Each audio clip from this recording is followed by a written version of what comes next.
우리는 지난 시간에 나사로가 병들었다는 소식을 듣고도 의도적으로 이틀을 더 유하신 예수님의 아가페적 지체하심을 살펴보았습니다. 오늘 본문은 그 지체하심 끝에 드디어 예수님이 베다니에 도착하시는 장면으로 시작됩니다. 본문 17절을 함께 보도록 하겠습니다. 예수께서 와서 보시니 나사로가 무덤에 있은지 이미 나흘이라. 본문의 이 나흘이라는 숫자는 단순한 시간의 흐름이 아닌 것이죠. 유대인들의 사후 세계관에서 나흘은 영혼이 시신 주변을 떠나고 부패가 본격적으로 시작되어 완전한 절망이 확정되는 시간임을 우리는 지난 시간에 살펴보았습니다. 이것은 슬픔이 포기로 변하고 눈물이 말라 비탄의 냄새가 진동하는 시간입니다. 유대인들에게 나흘은 완전한 끝을 의미하는 것입니다. 우리 인생에도 그런 날이 있습니다. 기도의 줄을 붙잡고 버텼지만 결국 사업이 부도났을 때, 암세포가 전이되었다는 최종 통보를 받았을 때, 자녀와의 관계가 완전히 단절되어 소망의 빛이 보이지 않을 때 등등 우리는 이미 나흘이나 되었습니다라고 말하며 마음의 무덤문을 닫아버립니다. 이미 나흘이나 되었습니다라는 이 말은 더 이상 기적을 기대하긴 너무 늦었습니다라는 절망의 마침표인 것입니다. 냄새나는 무덤문을 닫고 그 앞에 주저앉아 있는 우리에게 오늘 주님이 찾아오신 것입니다. 본문은 그 무덤 문 앞에 서신 예수님이 어떻게 우리의 절망을 다루시는지, 그리고 죽음의 지배 아래에 있는 인간을 어떻게 생명의 나라로 옮기시는지를 보여줍니다. 마치 이스라엘이 출애굽할 때 하나님께서 바로에게 패배를 안겨주셨듯이 이 요한복음 11장에서는 부패, 즉 썩음과 허물하는 압제자가 예수님의 음성 앞에 힘을 잃게 됩니다. 아울러 예수께서 나사로를 부활시키는 오늘 이 본문은 요한복음 5장 21절 아버지께서 죽은 자들을 일으켜 살리신 같이 아들도 자기가 원하는 자들을 살리느니라의 말씀이 진리임을 보여주는 것입니다. 이는 예수께서 생명을 가져오는 분임을 결론적으로 보여주는 표적의 절정이며 예수님 자신이 죽음 후에 부활할 것임을 가리킬 뿐만 아니라 종말에 그를 믿는 자들을 그가 죽음에서 생명으로 옮길 것을 가리키는 표적입니다. 이 말씀을 통하여 여러분의 나흘된 절망이 부활의 영광으로 바뀌는 은혜의 시간 되시기를 소망합니다. 먼저 살펴볼 것은 17절부터 27절까지 해서 믿음으로 바뀐 지식입니다. 예수님이 오셨다는 소식에 마르다가 먼저 달려나갔습니다.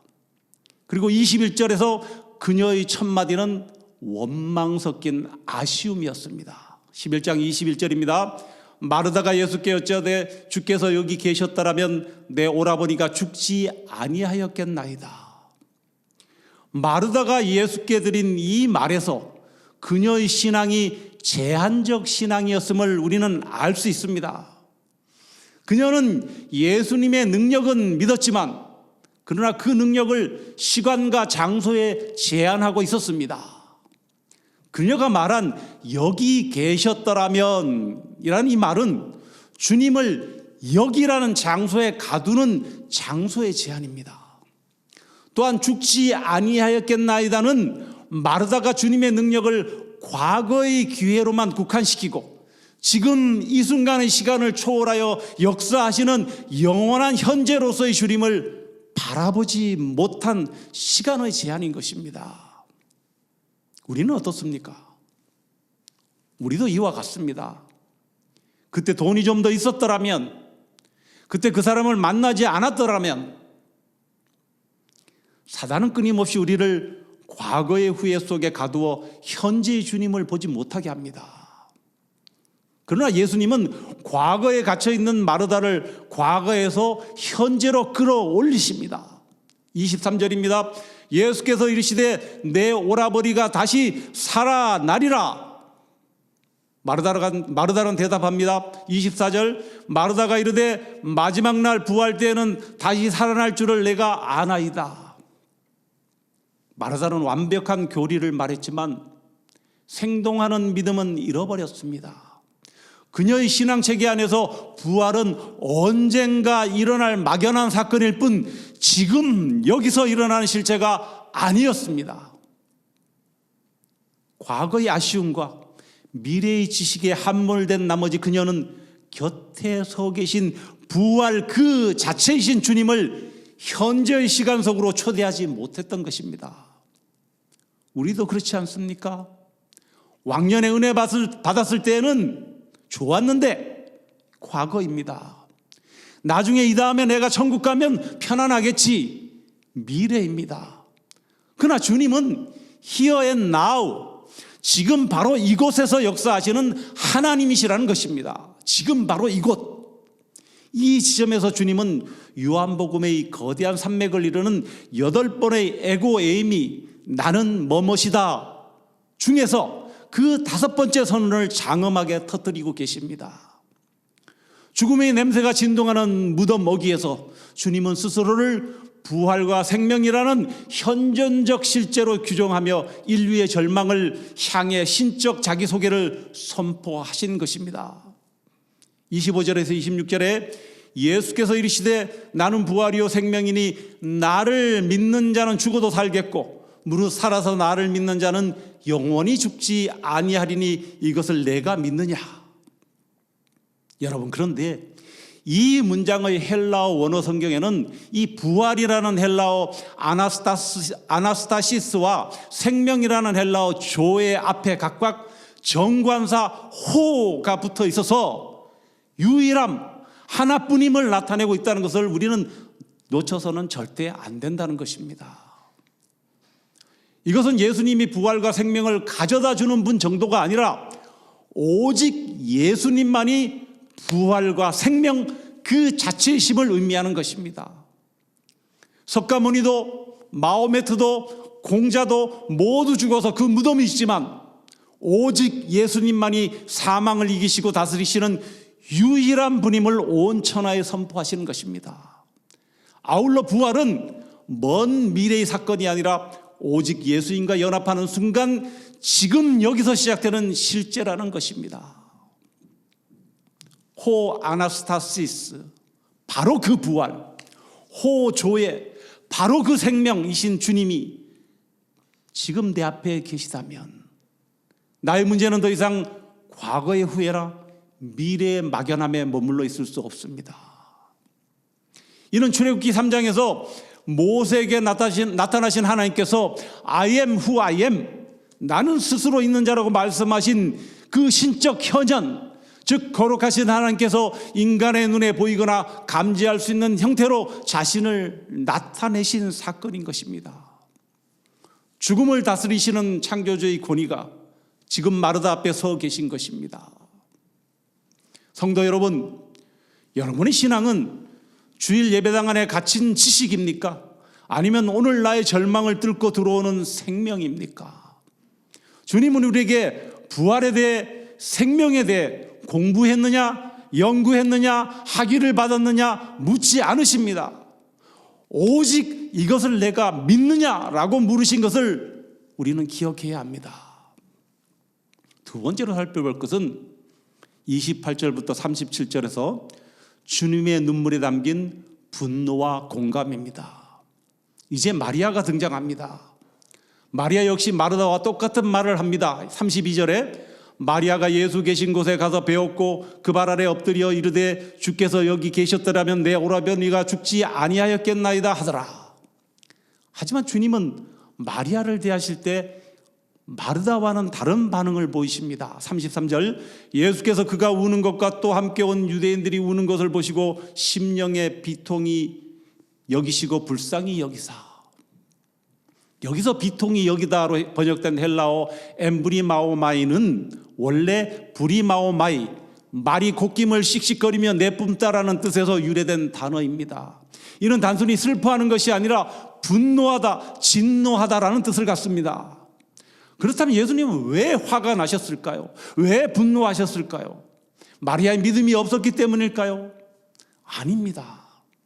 하나님이 본래 창조하신 아름다운 인간이 죄의 결과인 죽음이라는 괴물 앞에 무너져 통곡하고 있는 그 비참한 현실을 보시며 인간을 이 지경으로 만든 사단과 죽음의 권세를 향해 단순한 슬픔이 아닌 거룩한 분노를 터뜨리신 것입니다. 그리고 예수께서는 나사로를 둔 곳을 물으시고 눈물을 흘리셨습니다. 35절에 예수께서 눈물을 흘리시더라. 이 구절은 성경에서 가장 짧은 구절이지만 가장 깊은 신성을 담은 구절입니다. 주님은 잠시 후면 나사로를 살리실 것입니다. 결말을 알고 계십니다. 그런데도 주님은 왜 우셨을까요? 이 눈물은 우리의 고통에 깊이 참여하시는 주님의 체휼, 연민, 공감의 눈물입니다. 히브리서 4장 15절에는 이 부분이 잘 드러나 있습니다. 히브리서 4장 15절입니다. 우리에게 있는 대제사장은 우리의 연약함을 동정하지 못하실 리가 아니요 우리 일에 우리와 똑같이 시험을 받으신 이로되 죄는 없으시니라. 여기서 우리의 연약함을 동정하지 못하실 리가 아니오에서 개역성경에서는 동정 대신 체휼이라고 번역하였지만 개역개정 성경에는 동정으로 번역되었습니다. 이 단어의 헬라어 원어 심파테오는 동정하다, 공감하다, 체휼하다라는 의미입니다. 어려운 단어 같은 이 체휼이란 윗사람이 아랫사람의 어려운 형편과 처지를 직접 몸으로 겪어보듯 이해하고 불쌍히 여겨 따뜻하게 보살피고 돕는 것을 뜻합니다. 대제사장 예수께서는 우리의 연약함, 우리의 고통을 동정하시고 공감하시고 체휼하시는 하나님이시라는 것입니다. 19세기 영국의 설교자 스펄전 목사님은 이 구절을 두고 이렇게 말했습니다. 주님은 나사로를 살리기 전에 먼저 그의 무덤 곁에서 우셨다. 주님은 기적을 베푸기 전에 항상 우리의 슬픔에 먼저 져주신다. 여러분과 저가 골방에서 홀로 울 때 주님은 하늘 보좌에서 내려다보고만 계시는 분이 아니신 것입니다. 여러분의 심상머리에 앉아 함께 콧김을 씩씩거리며 분노하시고 함께 눈물을 흘리시는 분입니다. 그 주님의 공감이 있기에 우리는 다시 일어날 수 있는 것입니다. 다시 말씀드립니다. 주님이 콧김을 씩씩거리며 분노하신 이유는 마리아의 불신앙 때문이 아닙니다. 사랑하는 자녀를 삼켜버린 죽음이라는 포악한 권세 때문인 것입니다. 마치 자녀가 괴한한 때 납치당했을 때 부모가 느끼는 그 타오르는 분노와 같은 것입니다. 주님 우리를 고통스럽게 하는 질병, 가난, 관계 깨어짐을 보고 함께 분노하시는 분입니다. 주님의 눈물은 무능력의 눈물이 아니라 우리와 함께 지옥 같은 현실을 뚫고 지나가시겠다는 전투적인 공감이십니다. 마지막으로 살펴볼 것은 38절부터 44절에 순종하면 자유하게 된다는 것입니다. 드디어 예수께서 나사로의 무덤 앞에 서셨습니다. 그리고 이렇게 명령하십니다. 39절에 돌을 옮겨 놓으라. 주님은 말씀 한마디로 돌을 가루로 만드실 수 있는 분입니다. 하지만 굳이 사람들에게 돌을 옮기라고 하십니다. 이것은 돌을 치우는 것은 바로 우리의 몫이기 때문입니다. 우리가 해야 할 순종이기 때문입니다. 그러나 마르다가 주저합니다. 주여, 죽은 지 나흘이 되었음에 벌써 냄새가 나나이다. 마르다는 여전히 냄새나는 현실에 붙잡혀 있습니다. 그러나 그때 주님이 쐐기를 박으십니다. 40절에 예수께서 이르시되 내 말이 내가 믿으면 하나님의 영광을 보리라 하지 아니하였느냐 하시니. 하나님의 기적은 우리의 상식이 끝나는 지점에서 시작되지만 그 통로는 상식을 뛰어넘는 순종에 있습니다. 썩은 냄새가 진동하는 무덤의 돌을 옮겨 놓는 것은 어떻게 보면 정신 나간 행동처럼 보입니다. 그러나 그 돌을 옮길 때 주님의 영광이 임하는 것이죠. 기적은 주님의 몫이지만 돌을 옮겨 주님이 들어오실 길을 내는 것은 우리의 몫입니다. 주님은 무덤 안으로 말씀의 빛을 비추길 원하시는데 혹시 우리가 불신과 원망의 돌로 그 입구를 막고 있지는 않습니까? 썩은 냄새가 나도 괜찮습니다. 주님은 그 냄새 속으로 들어가기를 주저하지 않으시는 분입니다. 여러분의 마음속에 있는 옮겨 놓아야 할 돌은 무엇인지 생각해 보시기 바랍니다. 이 사람은 절대 안 변해 라는 편견의 돌, 내 형편에 무슨 헌신이야 라는 불신의 돌, 이미 늦었어 라는 포기의 돌을 오늘 주님은 옮기라고 지금 말씀하시는 것이죠. 돌을 옮기는 것은 우리가 해야 할 작은 순종이지만 그 뒤의 부활은 주님의 역사입니다. 이제 주님은 우리를 하늘으로 하나님께 감사 기도를 드린 후에 큰 소리로 죽음을 죽이는 명령을 외치십니다. 43절입니다. 항상 내 말을 들으시는 주를 내가 알았나이다. 그러나 이 말씀 하옵는 것은 둘러선 무리를 위함이니 곧 아버지께서 나를 보내신 것을 그들로 믿게 하려 함이니이다. 이 말씀을 하시고 큰 소리로 나사로야 나오라 부르시니. 성경신학자들은 이 장면을 보면 이렇게 말합니다. 만약 예수께서 나사로야 라고 이름을 부르지 않고 그냥 나오라고 하셨다면 인류 역사의 모든 무덤에서 시신들이 다 일어났을 것이다. 그만큼 주님의 음성은 생명 그 자체의 권능인 것입니다. 아울러 주님의 이 명령은 에스겔서 37장의 마른 뼈 골짜기에서 대언의 영이 임할 때 그 뼈들이 살아나 군대를 이룬 것처럼 예수님의 말씀 선포는 죽음의 사슬을 끊으신 것입니다. 이 주님의 부르심에서 우리는 세 가지의 의미를 찾아볼 수 있습니다. 먼저 창조주께서 우리 개인의 이름을 부르신 것입니다. 예수님 단순히 인류 전체를 향한 추상적인 선포를 하신 것이 아니라 나사로라는 한 사람의 이름을 지명하여 부르셨습니다. 이 개인적 부르심은 우리가 지난 시간에 살펴본 요한복음 10장 3절에서 문지기는 그를 위하여 문을 열고 양은 그의 음성을 듣나니 그가 자기 양의 이름을 각각 불러 인도하여 내느니라고 하신 말씀이 성취되는 것을 보여주는 것입니다. 이것은 죽음이란 거대한 허무 속에서 길을 잃은 영혼을 창조주의 음성이 찾아내시는 장면입니다. 죽음은 우리를 이름이 잊혀진 익명의 존재, 즉 시신으로 만들지만 주님의 음성은 우리가 갖고 있는 고유한 인격을 우리에게 되찾아 주십니다. 두 번째로는 무에서 유를 부르심으로 말씀의 물리적 실제성을 보여주셨습니다.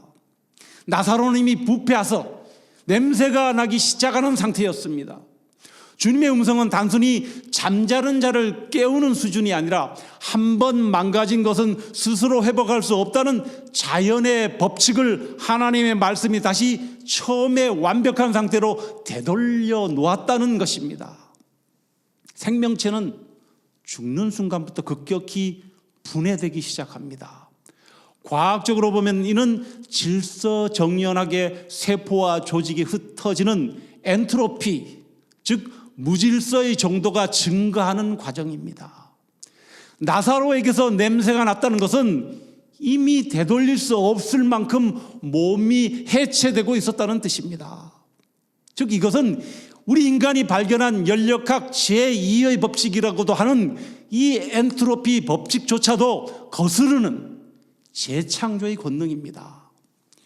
로마서 4장 17절의 말씀처럼 하나님은 죽은 자를 살리시며 없는 것을 있게 하시는, 또 그렇게 부르시는 분이심을 말씀합니다. 로마서 4장 17절에 기록된 바 내가 너를 많은 민족의 조상으로 세웠다 하신 것 같으니 그가 믿은 바 하나님은 죽은 자를 살리시며 없는 것을 있는 것으로 부르시는 이시니라. 나사로의 살아남은 단순히 생물학적 소생을 넘어 하나님의 말씀이 물질 세계를 지배하고 재구성함을 보여주는 결정적 표적인 것입니다. 세 번째로는 진정한 자유로 나사로를 초대하셨습니다. 나사로는 살아났지만 여전히 수족을 배로 동인 채 얼굴이 수건에 쌓여 있었습니다. 주님은 주변 사람들에게 풀어놓아 다니게 하라고 명령하십니다. 44절에 죽은 자가 수족을 배로 동인 채로 나오는데 그 얼굴은 수건에 쌓였더라. 예수께서 이르시되 풀어놓아 다니게 하라 하시니라. 이것이 오늘날 많은 성도들의 모습입니다. 구원은 받았지만 여전히 과거의 상처와 열등감이라는 수위에 묶여 뒤뚱거립니다. 이때 주님은 곁에 있는 우리에게 말씀하십니다. 풀어놓아 다니게 하라. 이것은 구원은 주님이 주시지만 그 구원받은 자가 자유롭게 걷도록 돕는 것은 우리 공동체의 사명임을 깨닫게 하는 것이죠. 또한 무덤 밖으로 나온 나사로에게 풀어놓아 다니게 하라고 하신 말씀은 단순히 생존하는 것을 넘어 사망으로부터 엑소더스한 가나안의 삶, 즉 자유인으로서의 삶을 시작하라는 선포와 같은 것입니다. 말씀을 맺습니다. 여러분은 지금 나흘의 시간을 지나고 계십니까? 기도의 향은 끊겼고 소망은 부패하여 절망의 냄새만 진동하는 그 무덤 앞에 서 계십니까? 주님은 오늘 그 무덤 문을 닫고 주저앉아 있는 우리에게 두 가지 준엄한 명령을 내리십니다. 우리에게는 돌을 옮겨 놓으라고 명하시고 우리를 가두고 있는 어둠을 향해서는 나사로야 나오라고 명하십니다. 여러분이 믿음으로 그 무거운 불신의 돌, 원망의 돌을 옮길 때 주님의 생명의 음성이 여러분의 깨어진 삶의 자리에 울려 퍼질 것입니다. 죽음은 우리를 이름 없는 시신으로 전락시키지만 주님은 우리의 이름을 지명하여 부르시며 존귀한 인격으로 회복시키시는 것입니다. 이제 주께서 여기 계셨더라면 이라는 과거의 후회를 털어버리시기 바랍니다. 대신 주님이 지금 여기 저와 함께 계시는군요 라는 현재의 찬양으로 여러분의 입술을 채우시기 바랍니다. 왜냐하면 지금 여러분 앞에 서 계신 예수님은 절망의 마침표를 소망의 쉼표로 바꾸시는 그리스도의 현존이며 바로 오늘 이 순간 역사하시는 유일한 부활이요 생명이시기 때문입니다. 특별히 오늘 우리가 기억해야 할 것은 나사로가 무덤에서 나온 뒤의 모습입니다. 그는 살아났으나 여전히 수위에 묶여 있었습니다. 주님은 이를 친히 풀어주시지 않으시고 곁에 있는 사람들에게 풀어놓아 다니게 하라고 말씀하셨습니다. 이것이 바로 우리 토론토 선한이웃교회에 주신 부활 공동체의 사명입니다. 우리 주변에는 예수 그리스도를 만나 영생을 얻었음에도 불구하고 여전히 과거의 상처라는 수건에 얼굴이 가려진 채 살아가는 이들이 참으로 많습니다. 실패의 기억이라는 천의 손발이 묶여 복음의 자유를 누리지 못하는 지체들이 있습니다. 그들의 묶인 것을 풀어주시고 비난의 눈길 대신 공감의 눈물을, 정죄의 말 대신 격려의 손길을 내밀어 주십시오. 우리가 서로의 수위를 벗겨줄 때 비로소 베다니의 초상집은 슬픔의 집이 아니라 생명의 잔치집으로 변하게 될 것입니다. 우리 주님은 여러분의 고통을 결코 멀리서 구경만 하지 않으십니다.